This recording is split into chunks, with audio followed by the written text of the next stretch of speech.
199 pesos lang ang entrance fee. Tapos napakarami ng activities na pwedeng gawin dito. Kaya bawat miyembro ng pamilya namin nag-enjoy talaga. Buti na lang dito kami nag-celebrate ng birthday ng anak ko.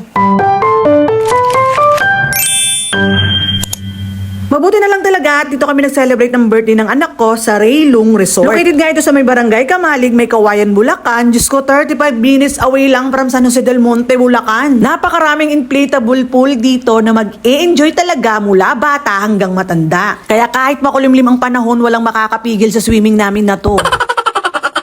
Sobrang lawak din nitong playground nila na kahit kaming mga matatanda ay nag-enjoy rin talaga. Nakakatuwa nga rin itong pabubbles nila dito. Para ang sarap maging bata ulit.